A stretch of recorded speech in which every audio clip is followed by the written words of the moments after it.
कहानी की शुरुआत होती है जेसन नाम की एक लेजेंडरी किलर से। जेसन एक ऐसा किलर है जिसे मारना मुश्किल ही नहीं बल्कि नामुमकिन था। सरकार ने बहुत मशक्कत के बाद उसे पकड़कर एक है सिक्योरिटी रिसर्च लैब में बंद कर दिया। जेसन एक ऐसा कातिल था जो बार बार मरने के बाद भी नाशाह की बात है। साइंटिस्ट ने फैसला लिया है कि उसे परमानेंटली मारना तो इम्पॉसिबल है, मशीनों के जरिए उसके शरीर को जमा कर जरूर रोका जा सकता है। उधर लैब में गार्ड लगातार जेसन की आंखों से डर रहा था। जब उसे जेसन का यूं घूरना बर्दाश्त नहीं हुआ तो उसने एक कपड़ा उठाया और जेसन की आंखों से जेसन के सर पर डाल दिया। उस वक्त डॉक्टर रोहन अपने बॉस से बहस कर रही थी। रोहन चाहती थी कि जेसन को जमा दिया जाए, लेकिन उसकी बॉस ने फैसला लिया कि जेसन को एक लैब में भेजा जाए ताकि उसकी शरीर की अपने आप ठीक होने वाली ताकत को समझा जा सके और फिर वो उससे पैसे कमाएंगे। रोहन ने सीधे तौर पर कहा कि ये फैसला बहुत खतरनाक होगा। जेसन को मौका मिला तो वो फिर से किसी को मार सकता है, लेकिन उसकी बॉस ने उसकी एक ना सुनी। कुछ देर बाद एक साइंटिस्ट और कुछ फौजी कमरे में दाखिल हुए। जब उन्होंने कपड़ा हटाया तो एक बेहद डरावना दृश्य उनकी आंखों के सामने आया। जेसन की जगह पे उस गार्ड की डेड वाइट बॉडी पड़ी थी और जेसन कहीं छुपा हुआ था। अगले ही पल जेसन छुपकर बाहर आया और सब पर हमला कर दिया। उसने बिना दया किए सबको मारना शुरू कर दिया। फौजियों ने उसके ऊपर गोलियां चलाईं, लेकिन जेसन पर इसका कोई असर नहीं हुआ। अब वो चेन्स और बाकी औजारों का इस्तेमाल करके सबको मार रहा था। जब लीड्स आए, साइंटिस्ट भागने की कोशिश कर रहा था तो जेसन ने एक औजार उठाया और उसे भी मार दिया। रोहन उस वक्त लैब के बाहर थी और अचानक एक सोल्जर की बॉडी उसके सामने आकर गिरी। रोहन चिल्लाई और तभी जेसन उसके पीछे आ गया। रोहन ने फौजी की बंदूक उठाई और लैब के बाहर भागी। वहां उसने जेसन को पकड़ा। अब जेसन जैसे ही अंदर आया, रोवर ने वहां पड़े फर्नीचर को लात मारी और उस पर गोलियां बरसाना शुरू कर दिया ताकि वो पॉड के अंदर गिर जाए। फिर उसने तुरंत पॉड को लॉक कर दिया और फ्रीज करने वाली मशीन को एक्टिवेट किया। जेसन पॉड में फ्रीज हो रहा था, लेकिन फ्रीज होने से पहले उसने अपना हथियार दरवाजे से चला दिया और रोहन को छेद दिया। इस घटना से लैब में एक दरार पड़ गई और फ्रीज करने वाला लिक्विड बाहर आ गया।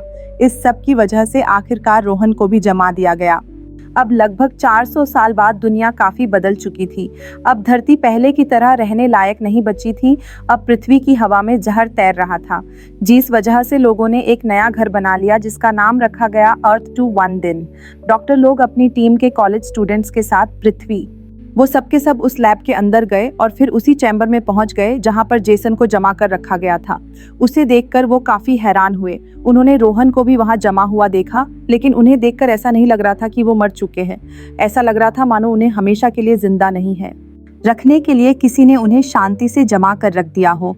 टीम ने दोनों बॉडीज को अपनी स्पेसशिप पर रख दिया। जब वो जेसन को उठा रहे थे तब उसका हथियार गिर गया, जिस वजह से अजराइल का हाथ कट गया।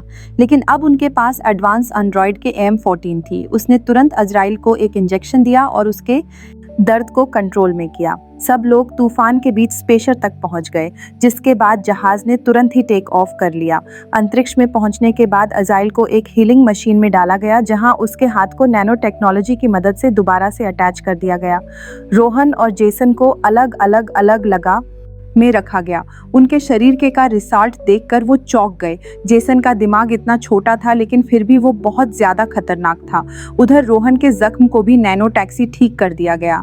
दूसरी ओर के दिमाग के सैंपल लेने की कोशिश कर रही थी। पूरे तरीके से ठीक हुआ था। हो जाने के बाद रोहन जाग गई और उसने घबराहट में लोग को थप्पड़ मार दिया।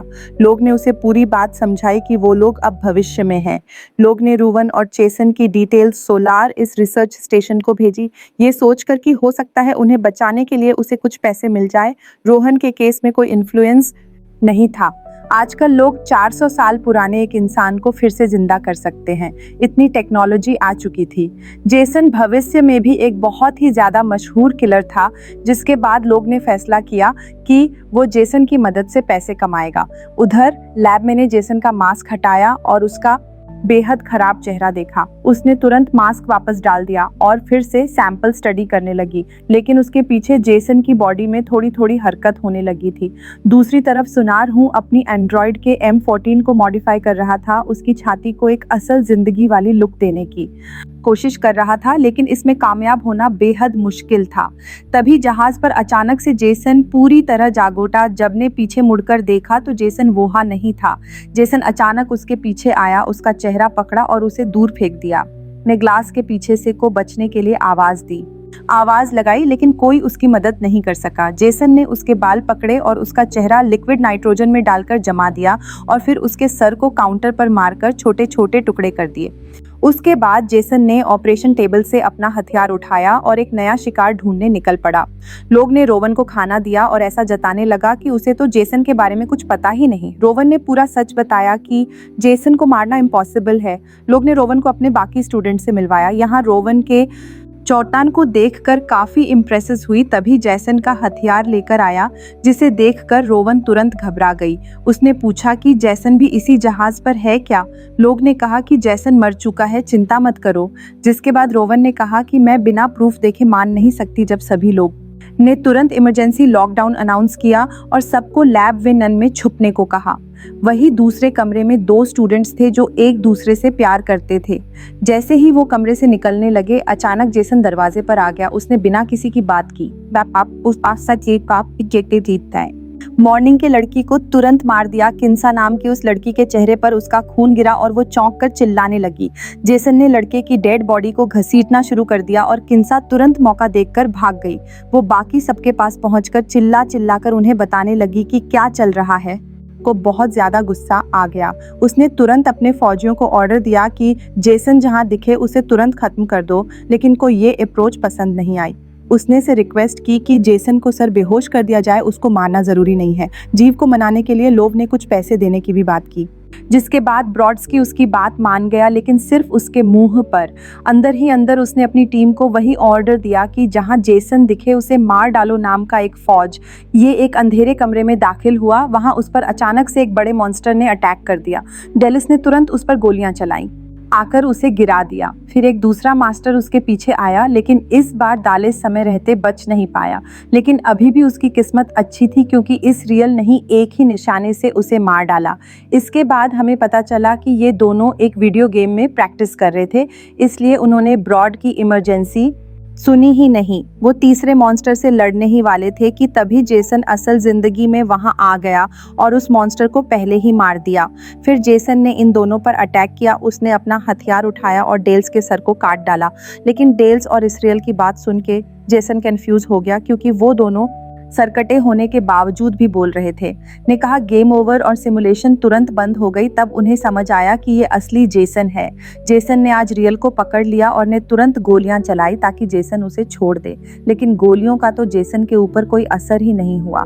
इस रियल ने पीछे से ही जेसन के ऊपर छलांग लगाई, लेकिन जेसन ने उसे आसानी से पकड़ लिया और उसकी रीढ़ की हड्डी तोड़ दी, जिसके बाद इजीरियल मर गया।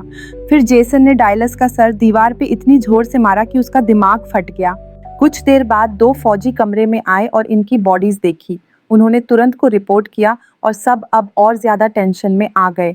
उसी वक्त इंजीनियर क्रुच अपने हेडफोन्स पर म्यूजिक सुनते हुए अपना काम कर रहा था। उसे कुछ पता ही नहीं था। तभी क्रुच ने शीशे में देखा कि जेसन उसके पीछे आ गया रहा था, लेकिन उसके कोई रिएक्शन देने से पहले ही की और उसके फौजी वहां आ गए। उन्होंने चिल्लाकर क्रुच को झुकने को कहा और जेसन के ऊपर ढेर सारी गोलियां ताक दी। पूरा कमरा तहस नहस हो गया, लेकिन जेसन फिर भी बच गया। जब धुआं छटा तो जेसन की बॉडी वहां से गायब थी। इसके बाद हुई आज तुरंत लैब वेनन में चला गया। फौजियों ने 2 टीम में बढ़कर जेसन को ढूंढने का प्लान बनाया। उन्हें लगा कि जेसन अब बहुत बुरे तरीके से घायल है, लेकिन ये उनकी सबसे बड़ी गलती थी। जेसन ने पहले एक फौजी को चुपके से पीछे से उठाकर उसकी गर्दन तोड़ दी। फिर एक और सोल्जर को अकेले पाकर जीस पर अपने हथियार से हमला किया। दोनों के बीच लड़ाई हुई और फौजी ने कुछ मुक्के भी मारे, लेकिन जेसन ने उसे रेल से उठा के नीचे मशीनरी पर फेंक दिया। उस मशीन के तीखे हिस्से फौजी के शरीर में घुस गए और उसकी तुरंत ही मौत हो गई। जब फौजियों ने अपने साथियों की डेड बॉडी दी, ने मिशन जारी रखने के ऑर्डर दिए। फिर जेसन ने एक और फौजी पर पीछे से सरप्राइज अटैक किया और उसका गला काट डाला। वो मरने से पहले अपने ही एक टीम मेट के पास गिरी। उसने बहुत मदद मांगी, लेकिन अपने साथी की बाहों में दम तोड़ दिया फौजी ने। बाइट इतना समय गंवाए फायर किया, जिसके बाद जेसन पीछे जाकर एक हुक में अटक गया। सोल्जर ने हुक को एक्टिवेट करके जेसन को हवा में लटका दिया और रेडियो पर चिल्लाया टारगेट डाउन, लेकिन जेसन ने हुक से जंप मार दिया और अपने हथियार से फौजी के शरीर को 2 टुकड़ों में काट डाला। वो अपने फौजियों को ढूंढ रहा था जब उसने देखा कि एक सोल्जर की बॉडी हुक पर लटक रही थी। ब्रॉड की समझ गया कि अब सिर्फ वो अकेला ही बचा है, लेकिन ब्रॉड की हार मानने वाला नहीं था। वो चुपचाप आगे बढ़ता रहा। तभी जेसन ने दीवार के अंदर से हाथ निकला और ब्रॉडस्की को खींच लिया। उसने मौका मिलते ही ब्रॉडस्की को दीवार पर पटककर छोरा घुसा दिया। ब्रॉडस्की ने कहा कि इससे कुछ नहीं होने वाला, जिसके बाद जेसन ने दोबारा उसके शरीर में खंजर घुसेरा। इस बार उसे खत्म करने के लिए लैब विनन में अब सब लोग समझ गई थी कि उनके पास कोई प्रोटेक्शन नहीं बची। लोग ने पायलट से किनेटैक्ट किया और रफ्तार बढ़ाने। साउंड बाइट जहाज की स्पीड बढ़ाई गई, लेकिन जेसन पायलट के पीछे चुपके से खड़ा हुआ था और उसने पायलट को भी मार दिया। शिप बिना कंट्रोल के सीधा सोलर स्पोर्ट के अंदर क्रैश हो गई, जिस वजह से ढेर सारी बिल्डिंग्स तबाह हो गई, बहुत से धमाके हुए और पूरा सिस्टम डैमेज हो गया। शिप बिल्डिंग्स को चीरते हुए आगे बढ़ती ही जा रही थी और जल्दी ही उन्होंने सोलारिस को पीछे छोड़ दिया। लोग ने शिप का कंट्रोल वापस लेने की सोची, लेकिन उन्होंने खिड़की से देखा कि सोलारिस पोर्ट अब पूरी तरह तबाह हो चुका है। सभी स्टूडेंट्स बहुत ज्यादा डर गए। लोग ने उन्होंने कहा कि उनकी मदद के लिए एक और जहाज आएगा, क्योंकि उन्होंने इमरजेंसी प्रोसेसर एक्टिवेट कर दिया है। तभी किसी ने दरवाजे पर जोर से दस्तक दी। सब डर के मारे चिल्लाने लगी, जिसके बाद वो खटखटाहट रुक गई। इस बात से सभी कन्फ्यूज थी कि आखिर ये था कौन। तभी जेसन ने अचानक शीशा तोड़ दिया और अंदर आ गई। पूरा ग्रुप डर के मारे भागा और दूसरे कमरे में छुप गया, जिसके बाद के M14 ने उस रूम को लॉक कर दिया, लेकिन लोग उसी रूम में रुक गया। उसने जेसन से बात करनी चाहिए, कहा कि मैं तुम्हें नाम दौलत शौहरत सब कुछ दिलवाऊंगा। जिसके बाद जेसन ने अपना पुराना हथियार उठाया और बिना एक शब्द और किन साथ शटल को रेडी करेंगे, ब्रिज पे जाके शटल के लॉन्च की तैयारी करेंगे। कैबिन में उन्हें पायलट की डेड बॉडी मिली, दोनों ने उसे डिसाइड किया और कंट्रोल पैनल एक्टिवेट किया। उधर के M14 और ने कुछ ज़रूरी औजार उठा लिए ताकि ज़रूरत पड़ने पर वो चीज़ों को थोड़ा ठीक कर सके। रास्ते में रोहन को एक फौजी की बॉडी मिली। उसने तुरंत ही फौजी की बंदूक उठा ली। फिर उसने एक और बॉडी देखी जो अब भी जिंदा लग रही थी। रोहन ने जेंसस और किंसा से कहा कि तुम दोनों शटल पर जाओ, मैं इसे चेक करती हूँ। वो बॉडी थी चीफ ब्रॉडस्की की। रोहन ने स्पाइक्स की आसपास से संभल कर ब्रॉडस्की के पास पहुंचने की कोशिश की। उसने देखा कि ब्रॉडस्की अभी भी जिंदा था, लेकिन उसके पास अब ज्यादा वक्त नहीं बचा था। फिर भी उसने कहा रहा कि मैं लौट कर आती हूँ। रोहन ने शटल तक पहुंचकर बाकी सबसे की मदद करने के लिए कहा। उधर उन्होंने जेनेसा और क्रुच को केनाटैक्ट किया और शटल की तैयारी कंफर्म की। वीलंदेर भी रोहन के साथ मिल गया, लेकिन जब दोनों के पास वापस आए तो वहां उसका शरीर था ही नहीं। उसी वक्त क्रुच पूरी तरह चौंक गया जब उसने देखा कि पायलट का सर जेसन के हाथ में था। उसने तुरंत रेडियो पर बाकी सबको वार्न कर दिया, जिसके बाद जेसन ने उसे पकड़कर पावर पैनल पर फेंक दिया और क्रुच को बिजली के झटकों से मार डाला। ये सुनकर किंसा घबरा गई और शटल का दरवाजा लॉक कर दिया। रोहन वेलैंडर और से समझाते रहे, लेकिन बिना किसी वार्निंग के किंसा ने शटल को लॉन्च कर दिया। अब इस जल्दबाजी की वजह से शटल सीधा शिप से टकरा गया और किंसा की मौत हो गई। वो तीनों अब सोचते रहे कि क्या करें। तभी जेसन ने उन्हें कोने में धकेल दिया और सुनार हो टाइम पे आ गया और उसने दिखाया ये कि M14 का एक अपग्रेडेड वर्जन, जिसके अंदर उसने काफ़ी सारी मॉडिफिकेशंस की थी और अब वो पूरी तरह से लड़ाई के लिए तैयार थी। जिसने तुरंत अपना हथियार उस पर फेंका और के M34 दर्द में कराहते हुए नीचे गिर गई। लेकिन ये सिर्फ एक नाटक था कि M14 ने तुरंत गोलियां चलानी शुरू की। जेसन को पीछे धकेल दिया। उसने जेसन पर गोलियां चलाई और मार्शल आर्ट्स की कंबो से हमला किया। छलांग लगाकर गोलियां चलाते हुए वो जेसन के ऊपर पहुंच गई, लेकिन जेसन ने उसे मुक्का मारकर नीचे गिरा दिया। जब जेसन उसे मरने ही वाला था, तभी ब्रॉडस्की ने अपना हमला किया। अब के M14 ने फिर से गोलियां की चलाई और जेसन का हाथ कट गया और वो लैब विनन में जा गिरा। उसने जेसन के सर को भून दिया और उसकी बॉडी में उसी का हथियार डाल के उसे गिरा दिया। सबको लगा कि आखिरकार जेसन मर चुका है। अब उन सब ने शांत होकर ब्रॉडस्की को ले जाके उसका ट्रीटमेंट शुरू किया। ब्रॉडस्की अब 80% ठीक हो चुका था और तभी शिप अचानक से हिलने लगी। लगाया कि शिप का मदरबोर्ड काफी खराब हो चुका है। तभी उन्हें एक और जहाज का सिग्नल मिला। वो जहाज उन तक 45 मिनट में आएगा, लेकिन उनका ये वाला जहाज तो 30 मिनट में फटने वाला है। रोहन ने मैप को ध्यान से देखा और पता चला कि ये एक ऐसा सेक्शन है जिसमें कोई चोट नहीं आई है और उस सेक्शन को मेन जहाज से अलग किया जा सकता है। सबने वहां जाने का प्लान बनाया, लेकिन लैब वेनन में जो हीलिंग मशीन थी उसने जेसन को फिर से जिंदा कर दिया और इस बार वो बन गया super Jason full metal version क्नॉइस। खैर सबने मिलकर हॉलवेज में ही बॉम्ब लगा दिए ताकि वो जहाज के डेनमे सेक्शन से अलग हो सके। काम हो भी गया, लेकिन जाते वक्त सुपर जेसन ने उनका रास्ता रोक लिया। KM-14 ने फायर किया, लेकिन गोलियों का उस पर कोई ऐसा नहीं हो रहा था।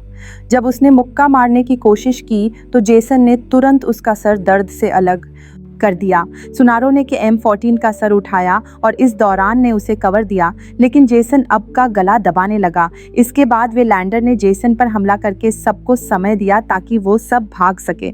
सब लोग सेफ एरिया में चले गए और वे लैंडर ने बॉम्ब्स को एक्टिवेट कर दिया और इस धमाके ने जेसन को स्पेस में उड़ा दिया। इस धमाके में लैंडर खुद भी मारा गया। रेस्क्यू करने वाला जहाज अब पास आ चुका था, लेकिन तभी जेसन ने एक दीवार तोड़ दी और अंदर घुसने लगा। प्रेशर डिफरेंस की वजह से ये सब कुछ बाहर की तरफ रहा था। सभी लोग किसी ना किसी चीज को पकड़कर किसी तरह बचने की कोशिश कर रहे थे, लेकिन जनेसा ने जीस को पकड़ा हुआ था। वो निकल गई, जिसके बाद वो स्पेस के अंधेरे में खो गई। रोहन ने उसका हाथ पकड़ने की कोशिश की थी, लेकिन वो पूरी तरह से उस तक नहीं पहुंच पाई।